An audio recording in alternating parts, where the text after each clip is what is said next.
দুর্দান্ত একটা final match দেখলো ফুটবল বিশ্ব।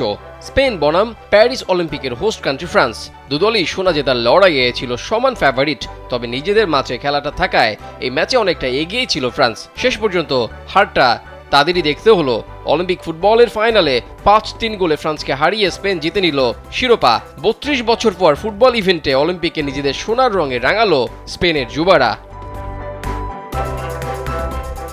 যদিও প্রথমার্ধে ফ্রান্সকে ম্যাচে খুঁজে পাওয়া যায়নি, 45 মিনিটের মধ্যেই 3 গোল খেয়ে বসে স্বাগতিকরা। যদিও ফরাসি ক্লাব পিএসজির মাঠ পার্ক দে প্রিন্সেসে ম্যাচের মাত্র 11 মিনিটে গোল করে এগিয়ে যায় ফ্রান্স। তবে ম্যাচ গুছিয়ে নিতে তেমন একটা সময় লাগেনি স্পেনের। ম্যাচের 18তম মিনিটে ফার্মিন লোপেজ গোল করে দলকে সমতায় ফেরান।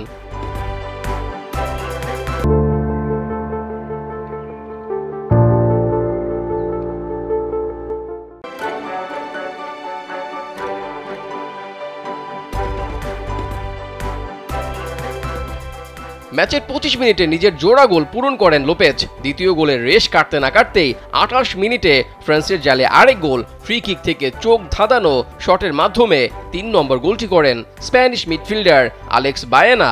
3-1 গোলের লিড নিয়ে প্রথমার্ধ শেষ করে স্পেন। ফাইনাল ম্যাচের আসল মজা দেখতে পাওয়া যায় দ্বিতীয়ার্ধে। দুর্দান্তভাবে ঘুরে দাঁড়ায় ফ্রান্স, যেটা ছিল অকল্পনীয়। লিড নিয়ে স্পেনকে একের পর এক পরীক্ষা দিতে হয়েছে, তবে খুব সহজেই গোলের দেখা পাচ্ছিল না ফ্রান্স। অবশেষে ম্যাচের 79 মিনিটে সেই জট ভাঙতে পারে প্যারিস অলিম্পিকের আয়োজকরা। মাঘন আকলিউচের গোলে ব্যবধান নেমে আসে 3-2-এ।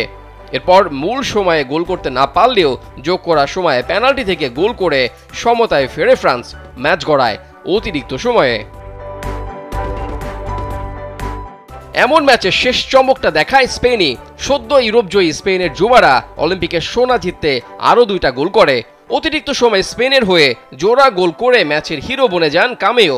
40 বছর পর অলিম্পিকে সোনা জেতার সুযোগ তৈরি হলেও শেষ পর্যন্ত সেটা কাজে লাগাতে পারল না ফ্রান্সের যুবারা। রেজাউল করিম, কাল বেলা।